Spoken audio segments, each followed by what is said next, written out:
오늘 우리가 볼 말씀은 창세기 18장 1절에서 15절까지의 말씀 되겠습니다.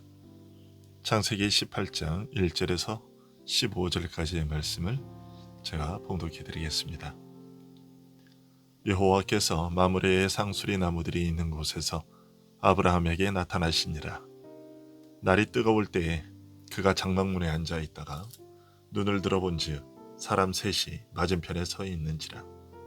그가 그들을 보자 곧 장막문에서 달려나가 영접하며 몸을 땅에 굽혀 이르되 내 주여, 내가 주께 은혜를 입었사오면 원하건대 종을 떠나 지나가지 마시옵고 물을 조금 가져오게 하사 당신들의 발을 씻으시고 나무 아래에서 쉬소서. 내가 떡을 조금 가져오리니 당신들의 마음을 상쾌하게 하신 후에 지나가소서. 당신들이 종에게 오셨음이니이다. 그들이 이르되 내 말대로 그리하라.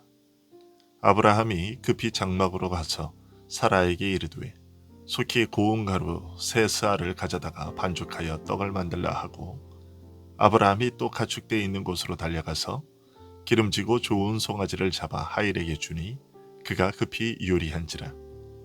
아브라함이 엉긴 젖과 우유와 하인이 요리한 송아지를 가져다가 그들 앞에 차려놓고 나무 아래에 모셔 섬에 그들이 먹으니라. 그들이 아브라함에게 이르되 내 아내 사라가 어디 있느냐? 대답하되 장막에 있나이다. 그가 이르시되 내년 이맘때 내가 반드시 내게로 돌아오리니 내 아내 사라에게 아들이 있으리라 하시니 사라가 그 뒤 장막문에서 들었더라. 아브라함과 사라는 나이가 많아 늙었고 사라에게는 여성의 생리가 끊어졌는지라. 사라가 속으로 웃고 이르되 내가 노쇠하였고 내 주인도 늙었으니 내게 무슨 즐거움이 있으리요? 여호와께서 아브라함에게 이르시되 사라가 왜 웃으며 이르기를 내가 늙었거늘 어떻게 아들을 낳으리요 하느냐? 여호와께 능하지 못한 일이 있겠느냐? 기한이 이를 때에 내가 내게로 돌아오리니 사라에게 아들이 있으리라. 사라가 두려워서 부인하여 이르되 내가 웃지 아니하였나이다. 이르시되 아니라 네가 웃었느니라. 아멘. 오늘 본문에서 모세는 하나님께서 아브라함에게 나타나셨다고 전하고 있습니다. 앞에 17장에서도 이미 99살인 아브라함에게 나타나셔서 1년 후에 아들을 얻게 하실 것을 약속하셨지만, 오늘 본문인 18장에서도 나타나셔서 그 약속을 다시 한번 확인해 주심으로 1년의 기간 동안 확신을 가지고 준비토록 해주고 계십니다. 이런 기록이 별것 아닌 것처럼 보여도요, 사실은 우리에게 커다란 위로를 줍니다.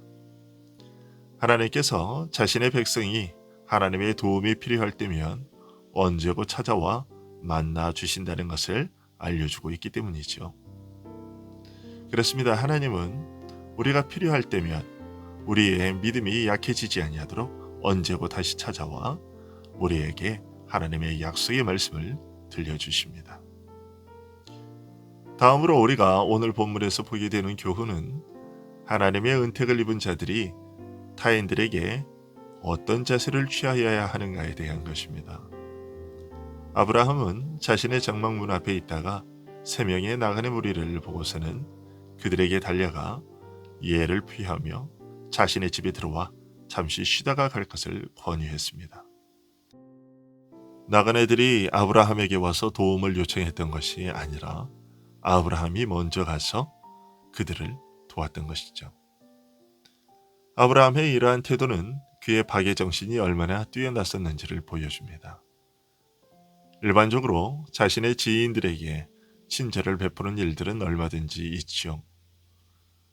하지만 한 번도 본 적도 없는 나그네에게, 언제 다시 보게 될지 모르는 나그네에게 정성을 다해 호의를 베푸는 일은 쉽게 찾아보기 힘든 일입니다. 왜냐하면 사람이 누군가에게 호의를 베풀 때 그에 대한 보상을 받을 것을 기대하는 것이 지극히 자연스러운 현상이기 때문이죠. 그런 면에서 나그네는 전혀 호의를 베풀 대상이 되지 못합니다. 앞서 말한 것처럼 언제 다시 그들을 볼 수 있을지 모르기 때문이며 설령 다시 만난다 한들 그들이 보상을 할 만한 사람들인지를 알 수 없기 때문이지요. 하지만 아브라함은 그들이 도움을 요청하지도 않았는데도 불구하고 자신이 먼저 그들에게 나아가 자신의 집에서 쉬다가 갈 것을 요청하는 호의를 베풀었습니다. 이것은 아브라함이 타고난 성향에 의해 취한 행동이 아니라 하나님의 영예를 생각했기 때문에 취한 행동이죠. 즉 아브라함은 자신이 나그네로서의 길에서 하나님께로부터 받은 호의를 기억하고 자신도 그런 호의를 베풀므로써 하나님의 선행된 은혜를 사람들에게로 흘려보냈던 것이죠. 이것은 오늘날을 살아가는 우리들이 잘 배워야 하는 자세입니다. 우리는 이 세상에서 나그네의 길을 가고 있습니다. 이 나그네의 삶에 잠시 쉬며 목을 축이고 피곤한 육신을 누일 수 있는 것은 이 세상의 주인 되시는 하나님께서 베푸신 호의 덕분이죠. 따라서 우리 역시 다른 이들보다 조금이나마 주인 같은 안락함을 누리고 있다면 나그네로서 지친 자들을 위로하고 쉼을 제공하는 일에 인색해서는 안 될 것입니다. 이것은 그리스도인으로서 마땅히 해야 할 일이죠. 다음으로 우리는 12절부터 15절까지의 말씀에서 참으로 큰 두려움을 느끼게 되는데요. 우리의 속까지 꿰뚫어 보시는 하나님의 능력을 보기 때문입니다. 사라는 천사들이 아브라함에게 내년 이맘때 사라에게 아들이 있을 것이라고 하는 말을 장막문 뒤에서 듣게 되었을 때 자신이 이미 생리가 끊어진 지 오래인데 어떻게 아이를 낳을 수 있느냐며 천사들이 전하는 말을 믿지 않고 속으로 웃었습니다. 그녀는 분명 소리내어 웃지 않았습니다. 그런데 천사는 사라가 직접 말한 것도 아니요 누가 가르쳐 준 것도 아닌데 사라가 웃은 것을 알고서 아브라함에게 사라가 왜 웃느냐고 하였습니다. 사라는 자신이 웃지 않았다고 부인했지만 그녀는 분명히 웃었습니다. 우리에게도 사라와 같은 모습이 있습니다. 우리 앞에 있는 이가 누군지 알지 못하고 속이거나 감출 수 있다고 여기고 행동으로 옮기는 것이죠. 우리는 언제나 하나님 앞에 노출되어 있습니다. 다른 사람의 눈에 띄지 않게 조심스럽게 행하더라도 우리의 그 조심스러움을 바라보시는 하나님 앞에 있습니다. 그런데 우리는 이 사실을 잊고서 자꾸만 남을 속이려는 시도를 합니다. 자신의 죄된 욕심을 그럴싸한 말과 표정과 행동으로 포장하면 아무도 모를 것이라고 생각합니다. 물론 사람들이야 모를 수 있죠. 하지만 하나님은 지금 내가 왜 이런 행동을 하고 있는지, 어떻게 앞과 뒤가 다른 말과 삶의 태도를 취했는지를 다 보고 계셨습니다. 누군가가 지켜보고 있다면 절대로 하지 못할 일을 사람들이 보지 못한다는 사실을 안위 삼아 그 일을 기어코 저지르고 마는 것이 우리들이지요. 그러나 그 모든 일을 하나님은 다 보고 계십니다. 오늘 본문에 보면 내가 속으로 한 생각까지도 다 보고 계십니다. 따라서 우리는 하나님께서 성령의 역사를 통해 우리의 죄를 일깨우실 때 변명할 생각이랑 아예 꿈도 꾸지 말아야 합니다. 하나님은 다 아십니다. 내가 그 일을 행하기도 전에 내가 무슨 일을 할 것인지 이미 알고 계십니다. 그러니 하나님 앞에서 좀 더 정직해져야겠습니다. 어차피 숨길 수 없는 일이니 솔직히 고백하고 용서를 구하는 것이 지혜롭고 현명한 행동입니다. 그리고 사라가 웃은 것과 관련하여 한 가지 더 생각해 볼 것이 있는데요. 사라가 웃은 이유가 무엇이냐 하는 것입니다. 그것은 자신이 이미 생리가 끊어져 아이를 낳을 수 없는 몸인데도 불구하고 천사가 아이를 낳을 것이라고 말했기 때문이었죠. 즉 하나님의 능력을 인정하지 않은 겁니다.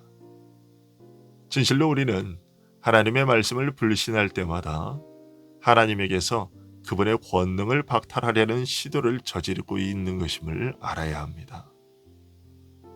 여러분, 우리가 하나님을 불신하게 되는 원인을 곰곰이 생각해 보십시오. 그것은 우리가 죄악으로 하나님의 능력의 가치를 떨어뜨리기 때문에 하나님의 약속에 대해 의심을 갖게 되기 때문입니다. 어떤 특별히 어려운 일이 발생하게 되면 그 즉시로 하나님이 약속하는 것이 우리에게는 하나의 우화적인 것으로 밖에는 보이지 않습니다. 무슨 말이냐? 실제로 그 약속이 이루어지는 것이 아니라 어떤 깨우침을 위한 교훈적인 이야기처럼 받아들이고 만다는 것입니다. 그분이 말씀하시는 순간에 속으로 어떻게 그분이 그 약속하신 말씀을 이룰 수 있겠는가라고 의심의 말을 내뱉어 버립니다. 우리 인간의 빈약한 이성으로 추측한 바를 가지고 도저히 파악할 수 없는 하나님의 능력에 대한 기대를 접어버리는 것이죠. 그러나 하나님의 말씀은 그분의 능력과 동떨어져 있지 않습니다. 하나님의 말씀은 그분의 능력과 같습니다. 그분이 어떤 약속의 말씀을 하셨다면 그분에게는 그 약속을 이루실 능력이 반드시 있으신 거지요. 우리와는 다릅니다. 우리는 스스로 자신감을 고취하고 용기를 북돋기 위해 자신의 능력 밖의 일들을 이룰 것이라고 말하지만 하나님은 다릅니다.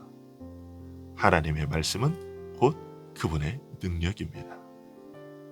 하나님께서 우리를 살리시겠다고 말씀하셨다면 그분에게는 우리를 살릴 능력이 있으신 것입니다. 내가 너를 보호하겠다고 하셨으면 하나님은 우리를 보호하실 능력이 있으신 것입니다. 두려워하지 말라고 하셨다면 우리가 두렵지 않도록 하실 능력이 있으신 것입니다. 이런 사실을 기억하면 우리의 삶에서 절망은 사라질 겁니다. 하나님께서 하신 약속의 말씀들이 있기 때문이지요.